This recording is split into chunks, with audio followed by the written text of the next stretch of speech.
এই ভিডিওতে আমরা পরমাণুর নিউক্লিয়ার বল সম্পর্কে জানব। দুই বা ততোধিক নিউক্লিয়নের মধ্যকার ক্রিয়াশীল বলই হচ্ছে নিউক্লিয়ার বল। নিউক্লিয়ন মানে কি? নিউক্লিয়ন হচ্ছে নিউক্লিয়াসের যারা সদস্য তাদেরকে বলা হয় নিউক্লিয়ন। নিউক্লিয়াসের সদস্য কারা? নিউক্লিয়াসের সদস্য হচ্ছে প্রোটন এবং নিউট্রন। সুতরাং প্রোটন এবং নিউট্রনকে একত্রে আমরা বলি নিউক্লিয়ন। নিউক্লিয়াসের মধ্যে পজিটিভ চার্জ যুক্ত প্রোটনকে একসাথে ধরে রাখার জন্য একটা শক্তিশালী আকর্ষণ বল প্রয়োজন, যেটা প্রোটনগুলোর মধ্যকার বিকর্ষণ বলকে ওভারকাম বা অগ্রাহ্য করতে পারে। ইলেকট্রোস্ট্যাটিক ফোর্স বা স্থির তড়িৎ বলের কারণে প্রোটনগুলো একে অপরকে বিকর্ষণ করে। শক্তিশালী নিউক্লিয়ার বল স্থির তড়িৎ বলকে অগ্রাহ্য করে একটা আকর্ষণ বল তৈরি করে প্রোটন এবং নিউট্রনের মধ্যে এবং নিউট্রন এবং নিউট্রনের মধ্যে। এই নিউক্লিয়ার বল নিউক্লিয়াসকে স্টেবল বা স্থিতিশীল রাখে। এই সবল নিউক্লিয় আকর্ষণ বল কাজ করে 10⁻⁻15 মিটার দূরত্বে।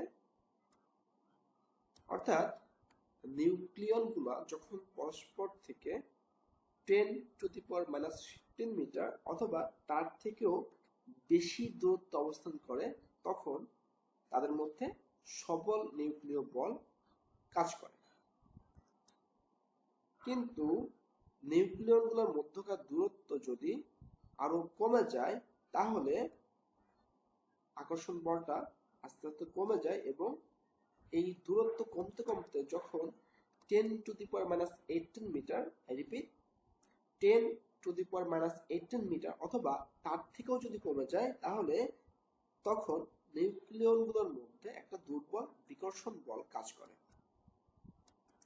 এই দুর্বল বিকর্ষণ বলকে বলা হয় দুর্বল নিউক্লিয় বল। একটা ছোট পরমাণুর ছোট নিউক্লিয়াসে কম সংখ্যক নিউক্লিয়ন পরস্পর 10⁻15 মিটার অথবা তার থেকেও বেশি দূরত্বে অবস্থান করে, সুতরাং তাদের মধ্যে একটা সবল নিউক্লিয় বল কাজ করে। এই কারণে ছোট পরমাণু বা নিউক্লিয়াসগুলা সাধারণত স্টেবল বা স্থিতিশীল হয়।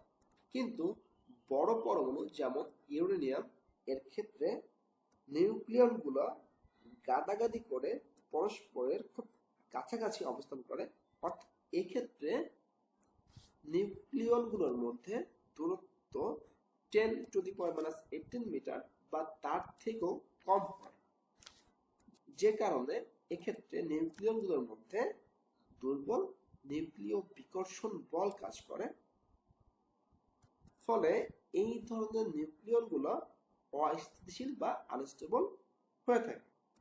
এই কারণে আমরা দেখি, যদি একটা স্বল্প গতির নিউট্রন দিয়ে এই ইউরেনিয়ামের নিউক্লিয়াসকে আঘাত করা হয়, তখন আসলে এই ইউরেনিয়াম নিউক্লিয়াসটা ভেঙে যায়, যেটাকে আমরা বলি নিউক্লিয়ার ফিশন বিক্রিয়া।